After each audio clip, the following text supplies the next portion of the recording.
Welcome you all in our YouTube channel. बच्चों, तो हम एपिटोम ऑफ करेज पढ़ रहे थे एंड एपिटोम ऑफ करेज ये जो लेसन है, ये लेसन जिसको हम बोलते हैं इंस्पायरेशनल लेसन है, जो हमें इंस्पायर करता है। और फर्स्ट सेशन ये पार्ट 2 हम ले रहे हैं। पार्ट फर्स्ट में मैंने आपको ये बताया था कि किस तरह हमें हमारे टारगेट को अचीव करने के लिए ट्राई करना चाहिए। देखो, ऐसा बोला जाता है संघर्ष ही जीवन है।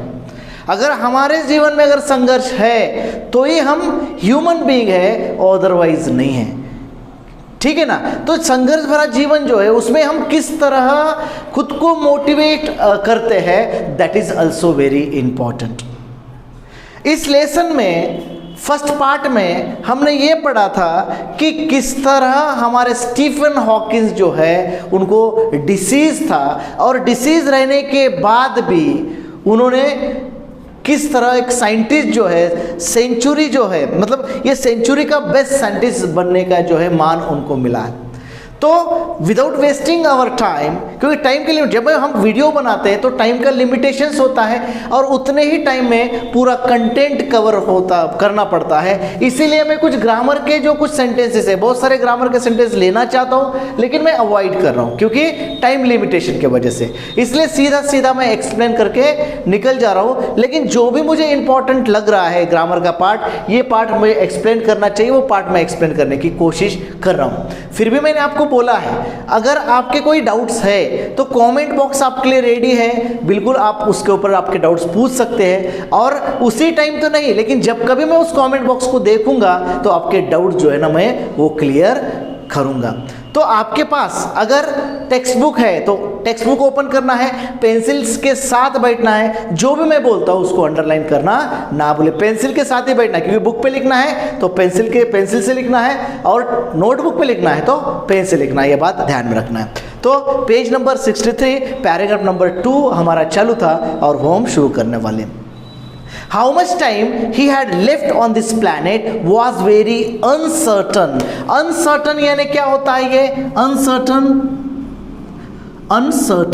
मतलब देर इज नो, उसको कोई गारंटी नहीं थी लाइफ की कि कितने साल। हम जैसा बोलते हैं कि नहीं, हम बोल सकते हैं हम स्ट्रांग है, हमें कोई डिसीज नहीं है, हम बोल सकते हैं कि हम इतने साल जीने वाले।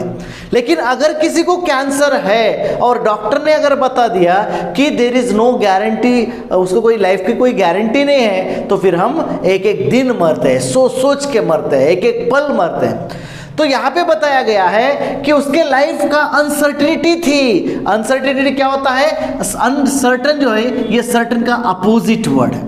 इसका अपोजिट वर्ड क्या होता है? सर्टन होता है। सर्टन यानी निश्चित, लेकिन अनसर्टन यानी अनिश्चित, मतलब उसके लाइफ की कोई गारंटी नहीं थी। कितने साल इस प्लैनेट पे, इस अर्थ पे जिएगा, इसकी कोई गारंटी नहीं थी। मतलब ये हो गया बात, एक पैर घर में और दूसरा पैर मौत।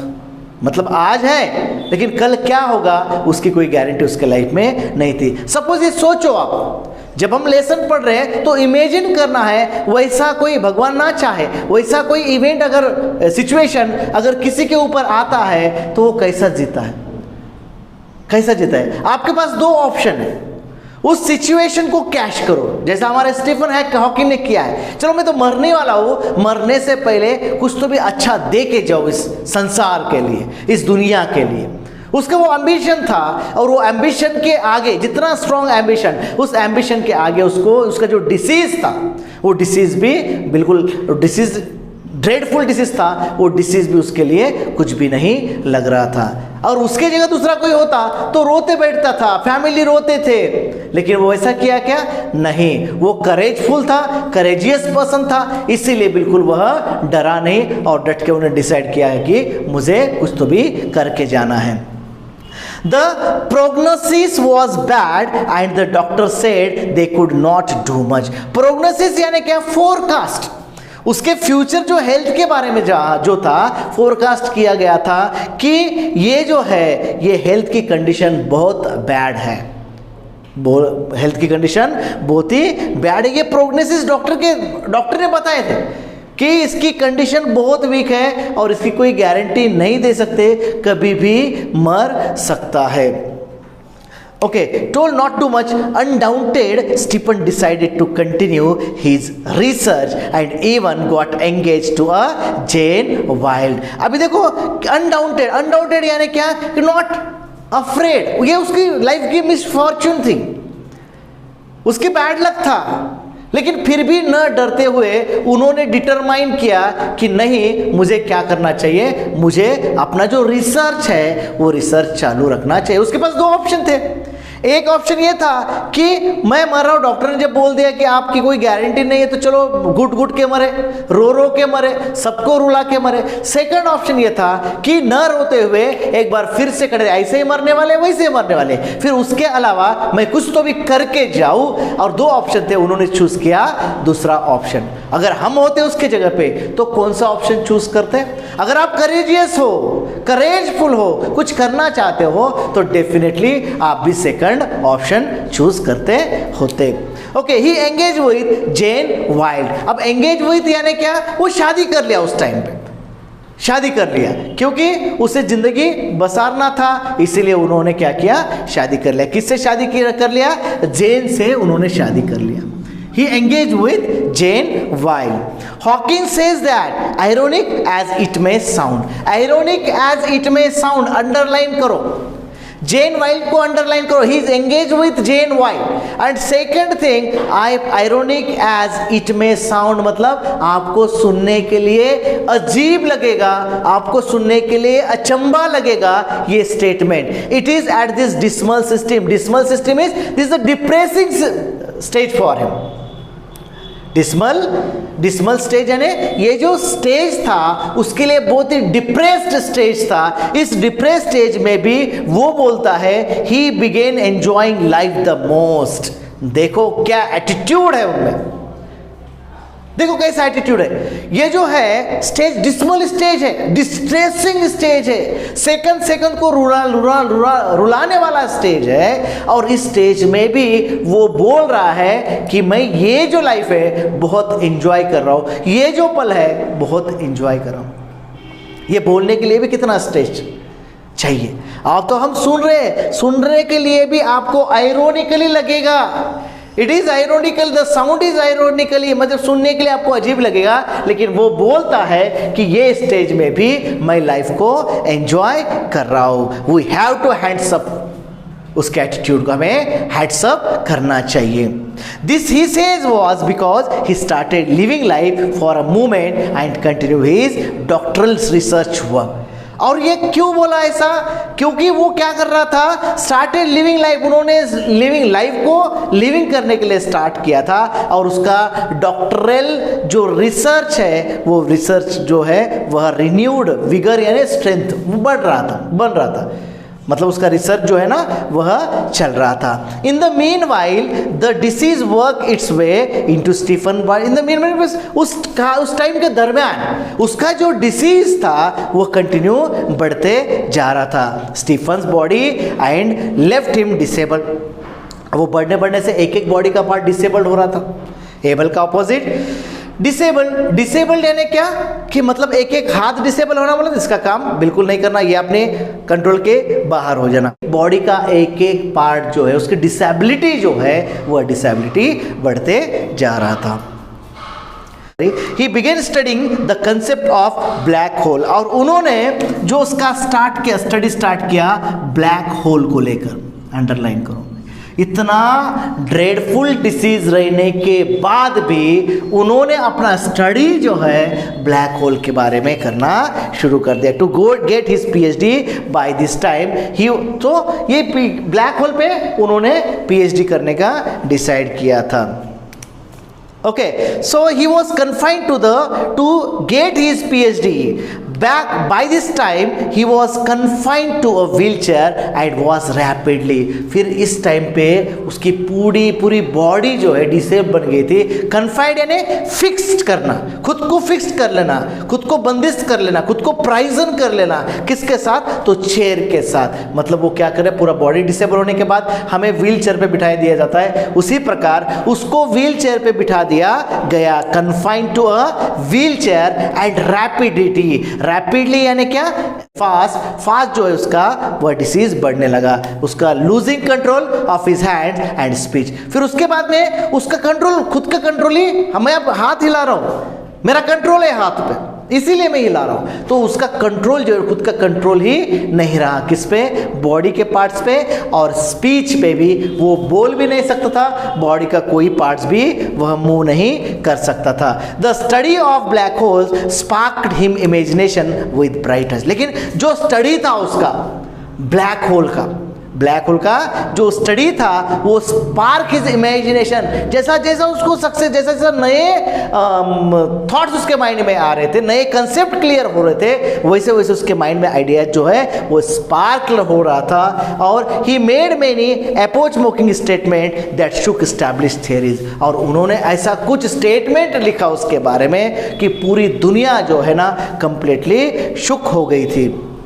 Scientist believe that the universe began with a big bang. लेकिन साइंटिस्ट क्या बिलीव करते थे, जो यूनिवर्स है उसकी शुरुआत जो है ना बिग बैंग से हुआ है। लेकिन to explain this concept better, Stephen invented what is known as Lie algebra.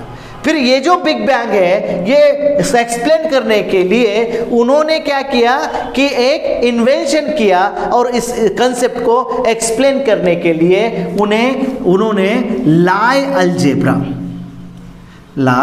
Algebra जो है यह better Stephen invented what is known as, जो इन्वेंशन किया वो बेटर अंडरस्टैंडिंग के लिए। ओके, ये बिग बैंग, ब्लैक होल, ये बेटर अंडरस्टैंडिंग के लिए उन्होंने एक इन्वेंशन किया, उस इन्वेंशन का नाम है लाई अलजेब्रा। ओके, दो confined to a wheelchair with no control over his body save a finger and with a computer to help him express his thought। फिर वो अपने थॉट जो है कैसा एक्सप्रेस करता था, क्योंकि उसका तो एक ही उंगली चलती थी और माइंड चलता था, बाकी बॉडी के पूरे पार्ट्स जो है वह बिल्कुल कंट्रोल में नहीं थे। Then how he was expressing his thought, so he moving just his one finger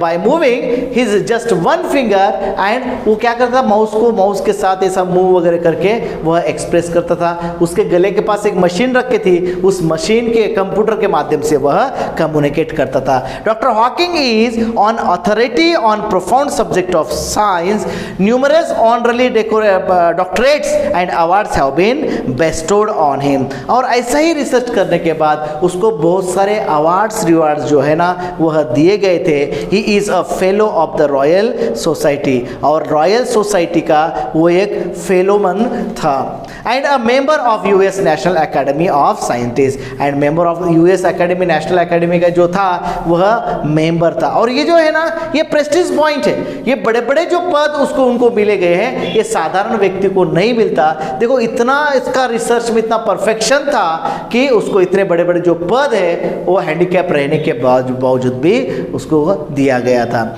In spite of being considered Einstein's equal in the intelligence, Dr. Hawking is a very humble man। अभी देखो इनका comparison जो है Einstein के साथ किया गया था।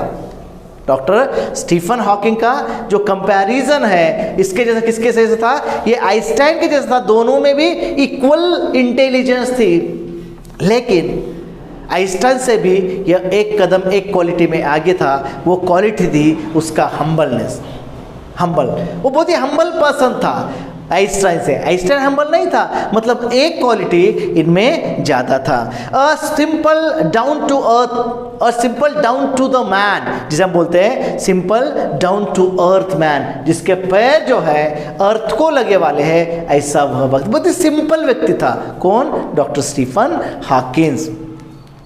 He has authored many books dealing with awesome ideas, keeping a lay-minded man. He authored many books. He authored यानी क्या? वो बहुत सारी किताब लिखे थे, और लिखने के बाद उनके माइंड में जो था एक कॉमन मन था। एक कॉमन व्यक्ति जो किताब पढ़ रहा है उसे समझ में आना चाहिए। देखो बहुत सारी किताब है साइंस के ऊपर लिखे वाले, उनकी किताब आप पढ़ के देखो तो आप कंफ्यूज हो जाओगे। क्योंकि उनके थॉट जो है ना हाई लेवल के, उनका लैंग्वेज जो है हाई लेवल का होता है। लेकिन हमारा स्टीफन हॉकिंग जब किताब लिखे, उन्होंने बहुत सारी किताबें उनके मार्केट में आप लेके पढ़ सकते हो, और वो जब किताब लिखना शुरू कर दिया, उनका एक ही इंटेंशन था कि सादा जो आदमी, सिंपल जो आदमी पढ़ा तो भी उसको ये जो है ना किताब समझ में आना चाहिए। लेमन यानी क्या? एकदम कॉमन व्यक्ति, हमारे तुम्हारा जैसा व्यक्ति, इसको हम लेमन बोलते हैं, LAYMAN, लेमन। लेमन सादा आदमी जो भी इजीली पढ़ सकता हो, अंडरस्टैंडिंग कर सकता हो। His writing is full of wheat and humour, और उसके राइटिंग में भी था, उसके राइटिंग में क्या था? वीट एंड ह्यूमर था, वीट एंड ह्यूमर। अब ऐसा कोई लिख सकता है कि इतना बड़ा साइंटिस्ट, उसके लिखने में कितना कैसा एटीट्यूड होगा, लेकिन इसके लिखने में एटीट्यूड नहीं था। इसके लिखने में जब आप पढ़ोगे तो आपको समझ में आएगा, छोटे छोटे जो है ना, छोटे छोटे चुटकुले भी उन्होंने उसमें लिखे हैं। His style is so lucid and that non scientist can also understand. Lucid यानी क्या? Clear, easy to understand. Lucid underline करो, उसका मतलब होता है इजी टू अंडरस्टैंड, क्लियर। मतलब इसकी किताब पढ़ने के लिए कोई साइंटिस्ट ही होना जरूरी नहीं था, सादा सिंपल आदमी भी जो है वो पढ़ के समझ सकता था। इनका लैंग्वेज भी जो था उतना लिसिड था।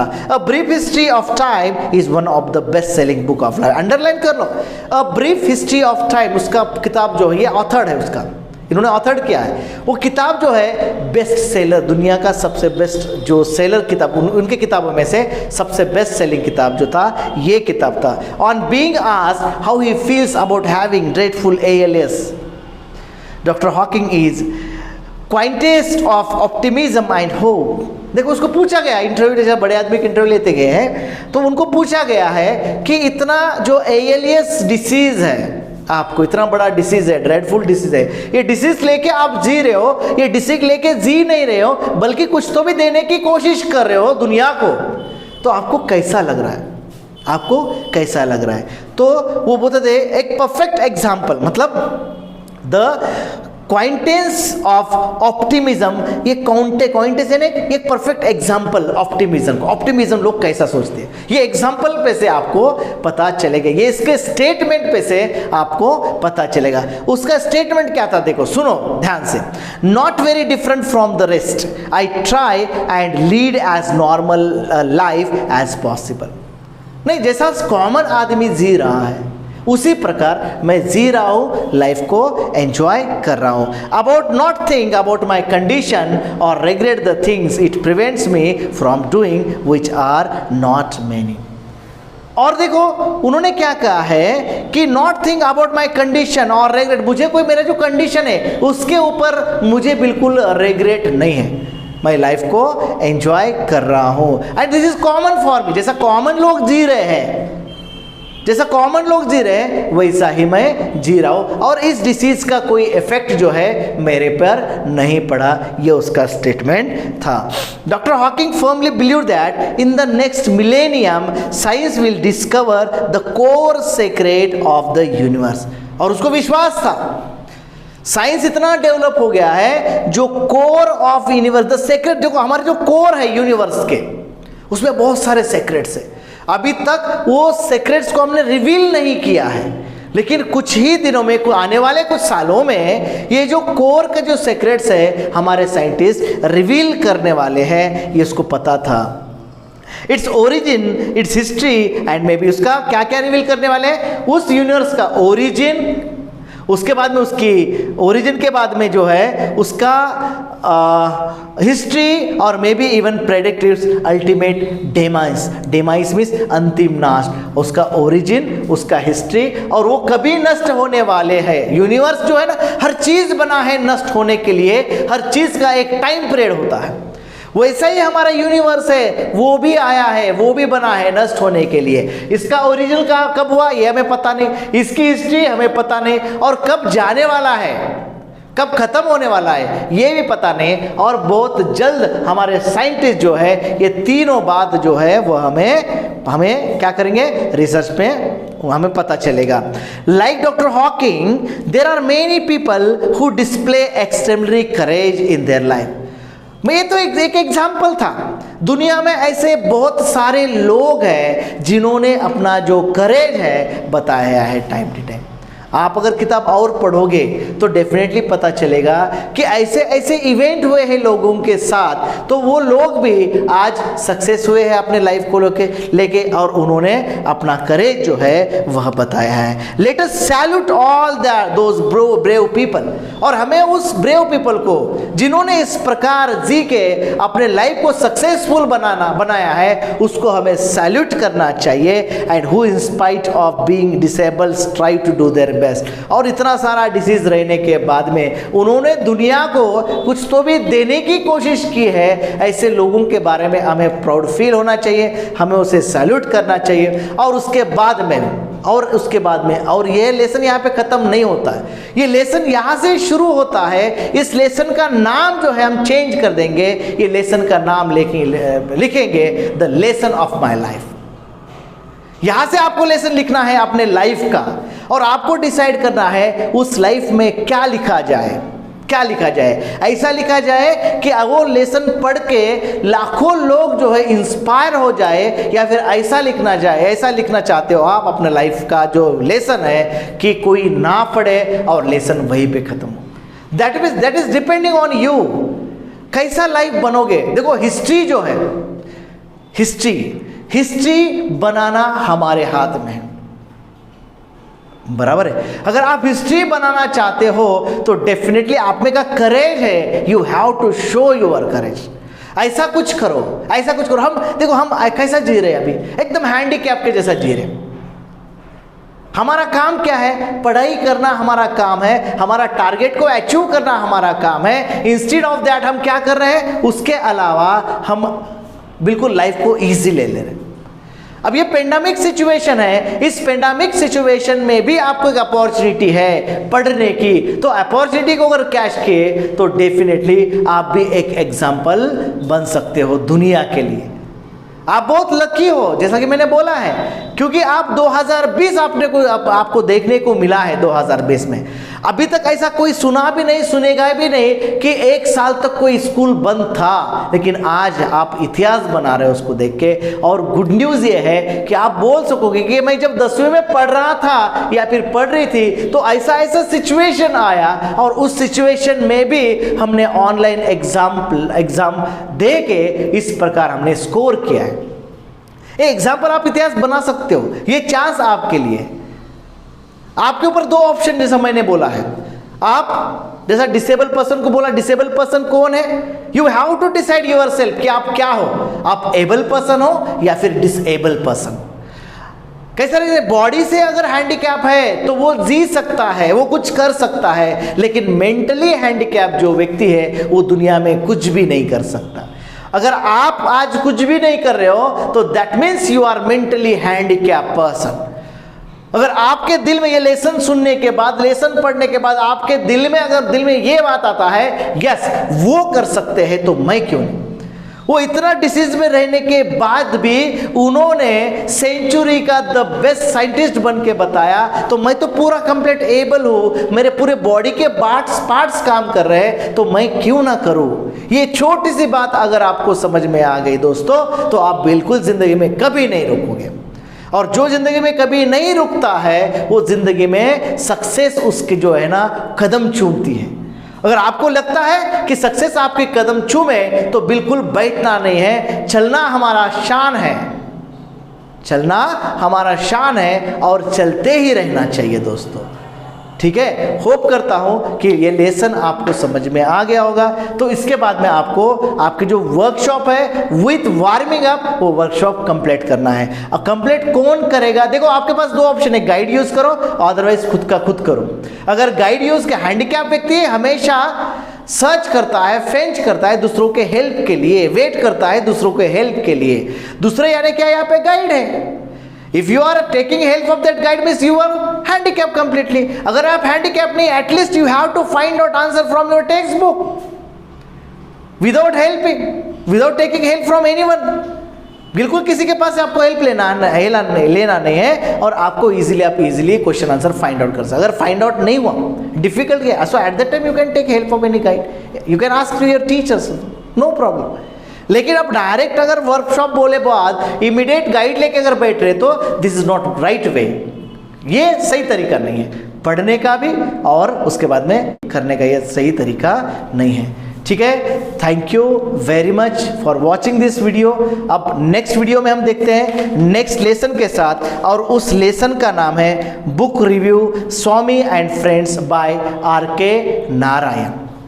अभी देखो मेरे जो अलग अलग वीडियो है वो अलग अलग वीडियोस जो है ग्रामर के मैं अलग बना रहा हूँ। आप अगर मेरे चैनल में जाओगे तो ग्रामर के अलग अलग वीडियोस, बेसिक ग्रामर के भी वीडियोस मिलेंगे, चेंज द वे हर किसी ग्रामर का पार्ट का मिलेगा, इसलिए मैं ऐड नहीं कर रहा हूँ। अगर आपको ग्रामर चाहिए तो आप अलग वीडियो में जाके मेरा ग्रामर देख सकते हो। लेकिन एक मैं रिक्वेस्ट करना चाहता हूँ, अभी तक कुछ बच्चों ने यहाँ पे मेरे चैनल को सब्सक्राइब नहीं किया है, तो आप अगर चैनल को सब्सक्राइब करोगे तो मेरे सब्सक्राइब बढ़ेंगे और आपका फायदा यह होगा कि मेरे जो लेटेस्ट अपडेट्स है आपको मिलेंगे, नए नए वीडियोस मिलेंगे और आपका इंग्लिश लैंग्वेज जो है ना, जो डर है वो डर निकल जाएगा। इसीलिए आपके मेरे चैनल को सब्सक्राइब करना है, अपने दोस्तों में शेयर भी करना है, मतलब उसका भी नॉलेज इंप्रूवमेंट हो जाएगा। Then thank you very much, हम मिलते हैं नेक्स्ट वीडियो में।